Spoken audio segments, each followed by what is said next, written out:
예, 안녕하십니까 시청자님들. 벌써 2020년이 엊그저께 시작된 것 같은데 거의 절반이 한 달 1월 달이 절반이 지나갔습니다. 그리고 다음 주 되면 이제 설 명절인데 오늘은 이제 제가 보험에 대해서 말씀드리는 것 중에 이제 많이 알고 계실 수도 있고 모르시는 부분이 이대 질환에 대해서 좀 안내를 드리도록 하겠습니다. 그래서 주제를 알고 준비해야 될 이대 질환이라는 제목으로 제가 오늘 설명을 좀 드리도록 하겠습니다. 먼저 늘 얘기하는 거지만은 대한민국 왜 이대 질환에 대해서 얘기를 하느냐?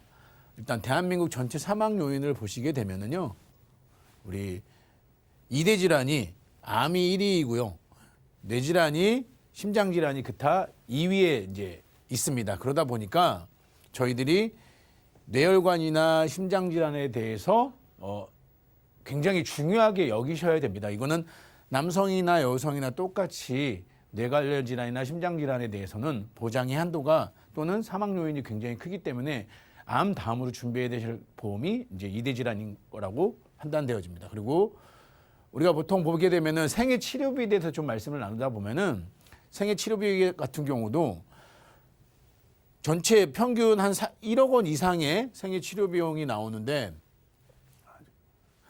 그 중에 65세 이후에 내가 치료비 발생되는 비용의 50%가 이제 책정이 된다고 하네요. 그래서 평균 수명까지 사는 데 있어서 그동안까지 65세 이전까지 발생된 의료비와 65세 이후에 발생된 의료비가 거의 같다고 보시면 되는 거죠. 그러니까 그렇다고 하면은 65세 이후에 많이 발병되는 질병들이 보시게 되면 남녀 공통적으로 발생되는 게 이대 질환입니다.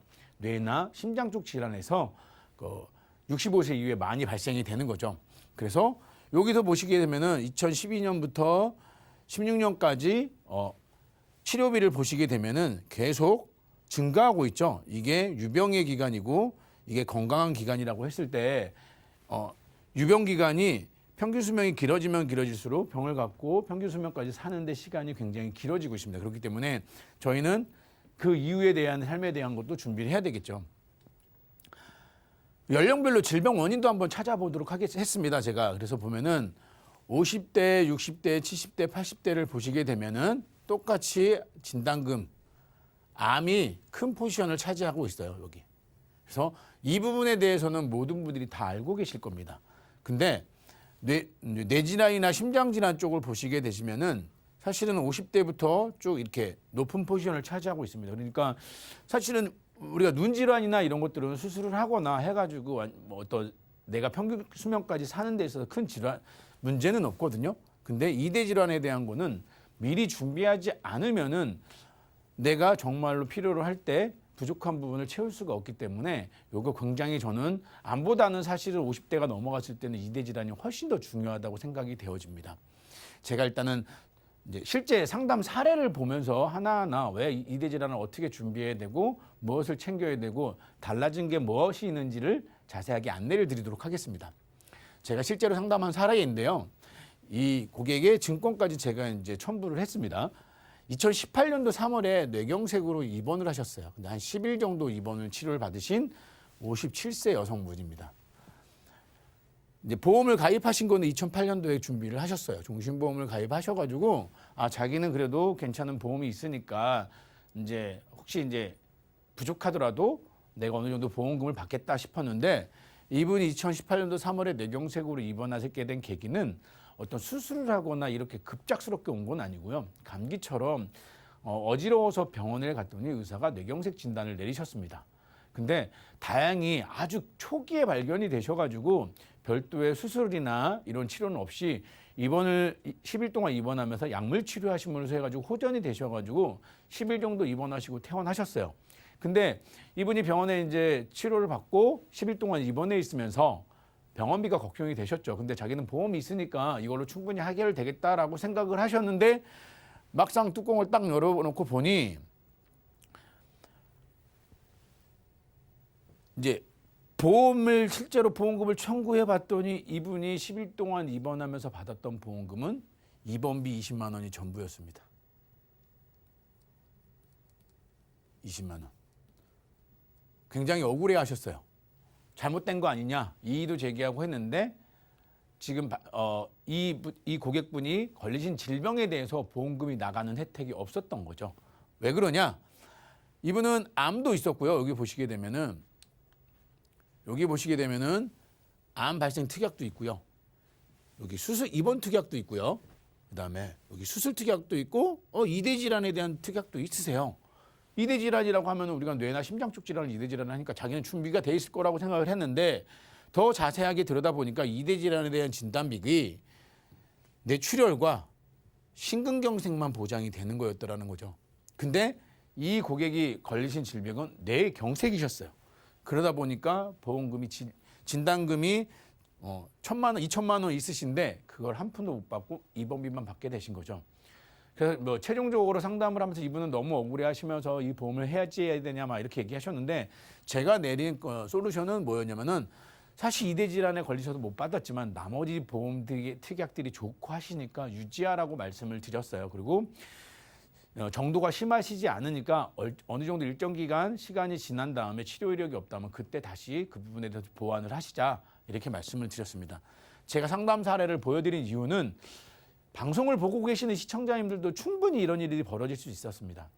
저 역시도 제가 이쪽에 상담 일을 하기 전에는 이 보험이랑 똑같은 보험을 갖고 있었기 때문에 저한테도 벌어질 수 있었던 일입니다. 그러니까 이 방송 보시고서 시청자님들한테 벌어질 수 있는 일을 미연에 예방하시라고 이렇게 준비하시면 좋을 것 같다는 생각을 들어서 실제 상담 사례를 먼저 말씀드렸습니다. 그러면 이대 질환 어떻게 준비하면 되는 거냐? 그냥 이대 질환으로 가입하면 되는 거 아니냐라고 하실 수도 있는데요. 이대 질환에 준비하실 때는 이 범위가 굉장히 중요합니다. 이 범위가 뭐냐 하면은요. 보험회사에서 얘기하는 이대 질환의 혜택이 되는 특약은 크게 뇌와 관련된 질병은 여기 보시면은 뇌혈관 질환이라는 담보가 있고요. 뇌졸중이라는 담보가 있고요. 뇌출혈이라는 담보가 있습니다.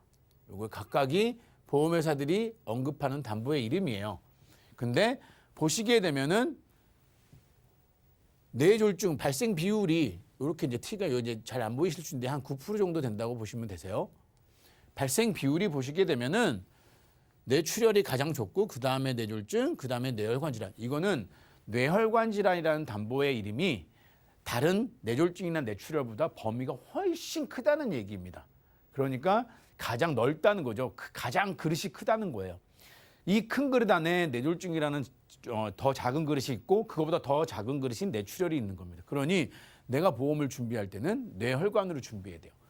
심장 쪽 질환도 마찬가지예요. 보험회사에서 얘기하는 담보의 이름은 허혈 심장 질환이라는 담보가 있고요. 급성 심근경색이라는 담보 이렇게 두 가지가 있습니다.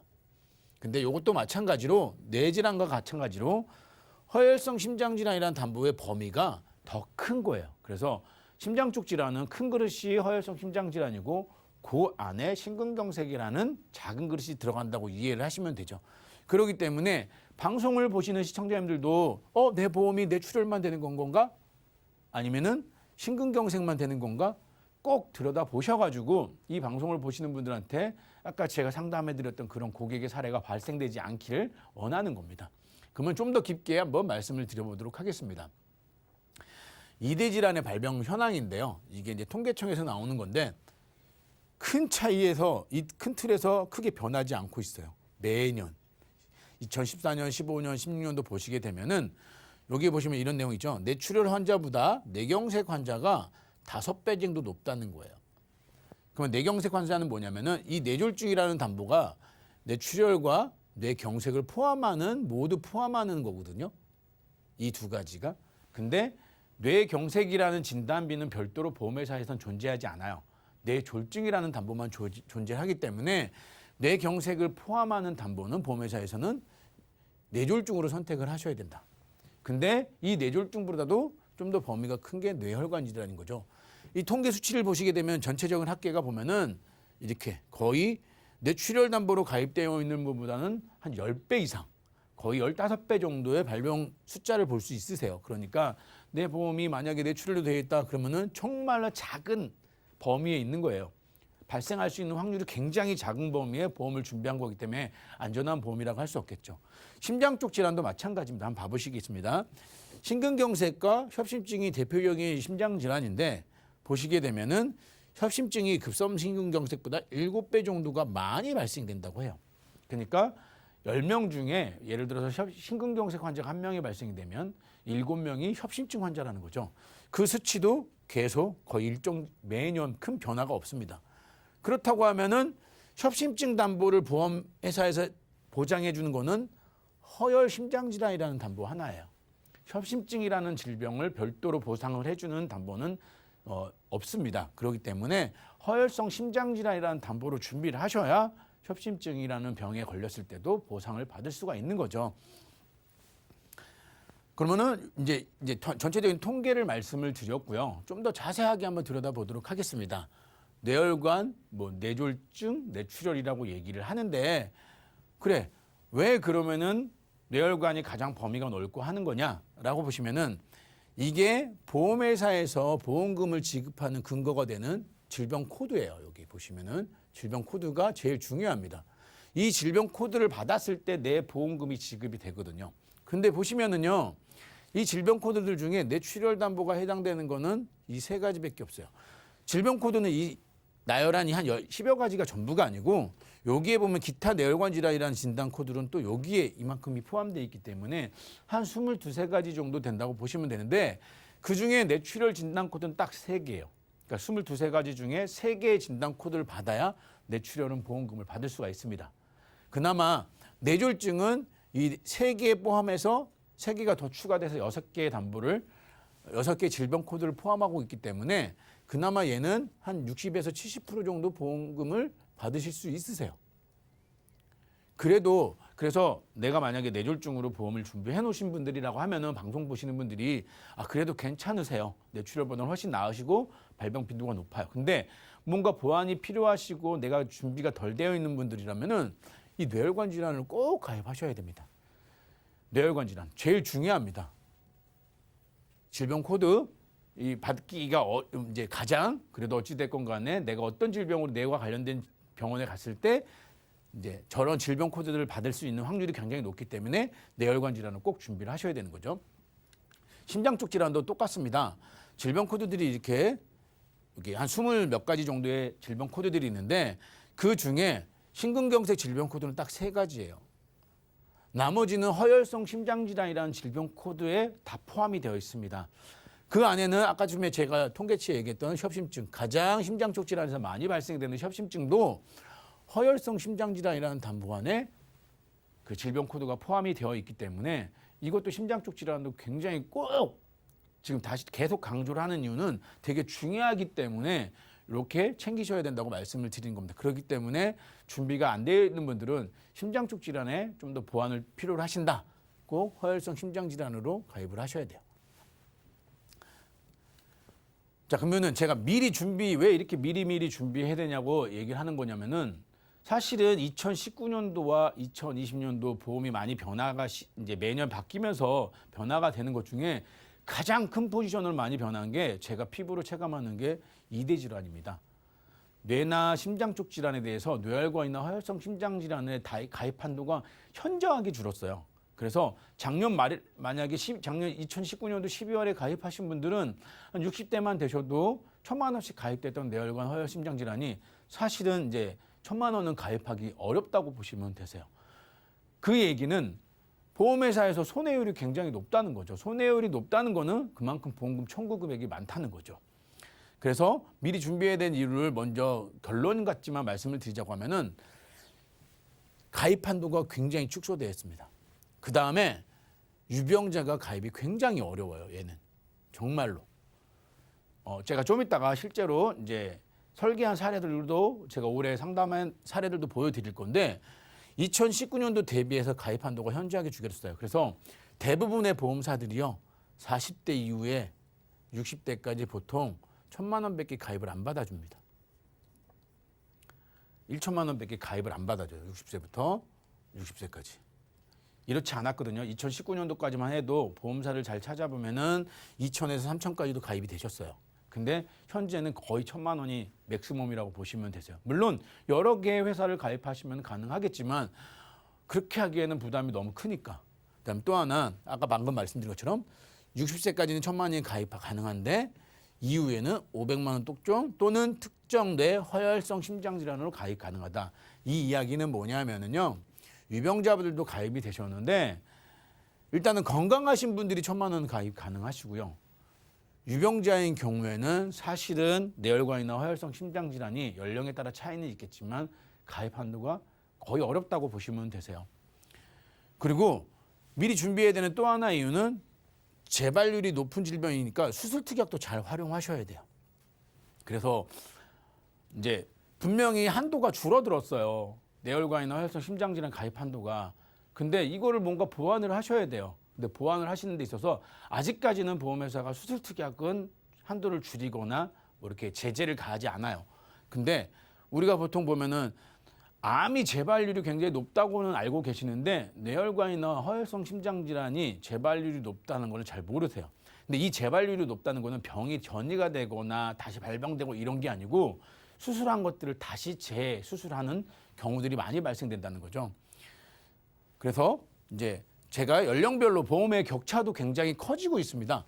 그래서 연령별로 보험의 격차도 굉장히 커지기 때문에 보시게 되면은 30세, 40세, 50세, 60세 보시게 되면은 2,000만 원씩 가입을 했다고 전제를 보게 되면은 보험료가 남성의 경우는 굉장히 올라 있어요. 60세 같은 경우는 1,000만 원으로 되어 있죠. 이걸 2,000으로 올리게 되면 11만 원 정도 되시는 거예요. 그러니 남성 같은 경우는 30대, 40대, 50대, 60대 이 뇌나 심장 쪽 질환의 가입 한도가 보험료가 굉장히 크게 차이가 나요. 여성분들은 그렇게 크게 차이 나지 않아요. 이 얘기는 남성들이 특히나 꼭 챙기셔야 돼요. 많이 발생되는 빈도가 남성이 훨씬 높으니까 여성보다는. 그러니 꼭 특히나 방송을 보시는 남성분들은 이거는 꼭 챙기셔가지고 내가 앞으로 벌어질 질병에 대해서 좀 대비를 하셨으면 좋겠습니다. 그리고 수술 특약을 활용하는 방법은 무슨 얘기냐 하면은 뇌혈관 질환 보장 범위가 굉장히 이제 한도가 보장의 범위는 뇌혈관 질환이 이렇게 넓은데 한도는 줄었단 말이죠. 한도는 감소했어요. 그럼 이 한도 감소한 거를 보완을 하셔야 되잖아요. 저는 그거를 수술 특약으로 찾아보자 이 생각이 들었습니다.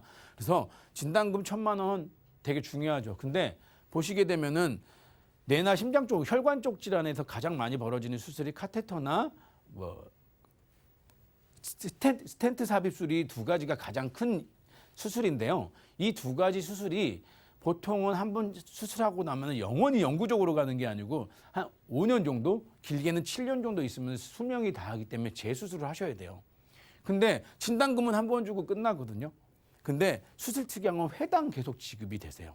그러니까 만약에 내가 진단금은 한 1,000만 원을 가입을 했는데 수술 특약은 2,000 정도 가입을 했다. 그러시면은 그나마 제가 생각했을 때는 좀 잘 보완을 하신 게 아닐까라고 생각되는 게 이걸 재수술하실 때 얘는 더 이상 안 나와요. 근데 수술 특약은 할 때마다 계속 나오기 때문에 사실은 이 수술 특약을 보완하시면은 그래도 부족한 진단금에 대한 보완이 되실 거라고 판단되어져요. 그래서 보면은 제가 이제 알아본 바로는 뇌기저부 수술비가 한 1,400만 원 나오고 이 뭐 클립 견찰술 해가지고 500만 원, 코일 색전술 이런 것들이 100만 원 개당 이런 식으로 나오는데 일단 수술할 때마다 어찌됐건 2,000만 원이라는 수술비가 나온다고 하면은 이런 수술에 대해서 앞으로 계속적으로 발생되는 거에 대해서 두려움이 없겠죠. 심장 쪽 질환도 마찬가지입니다.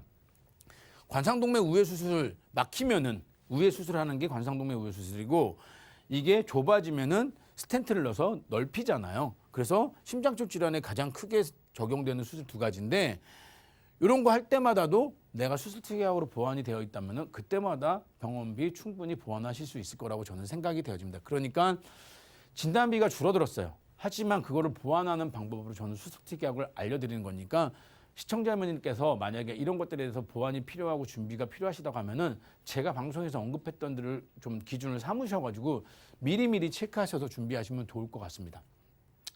그리고 아까 제가 말씀드린 것처럼 실제로 제가 상담한 사례예요.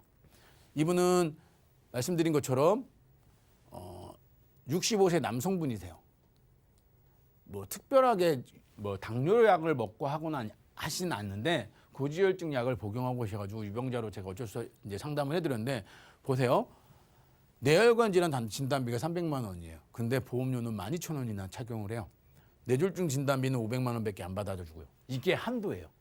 65세인데 그냥 고지혈증 약 먹는 유병자분한테 제가 제안 드릴 수 있는 한도예요. 근데 다행히 뇌혈관 질환 수술 특약은 1,500만 원을 받을 수가 있어요. 그래서 저는 말씀드렸던 게 가성비가 차라리 이건 떨어지니까 중요한 담보이긴 하지만 300만 원 때문에 이렇게 보험료를 더하시는 것보다는 이거를 차라리 빼시고 수술특약을 좀 더 늘리자. 이렇게 말씀을 드렸어요. 심장 쪽 질환은 그래도 보험료가 크게 좌우하지 않으니까 뇌혈관 질환 담보를 좀 더 빼버리면은 뇌혈관 수술특약으로 보완하실 수 있으니까 그걸로 해가지고 준비하시면 괜찮지 않을까 해서 제가 실제로 상담하시고 이제 이분이 결정을 하셔가지고 선택한 건데 이만큼 작년에 2019년도에는 이런 설계가 아니었어요. 좀 더 금액이 높았는데 현재로서는 이런 설계밖에 되지를 않습니다.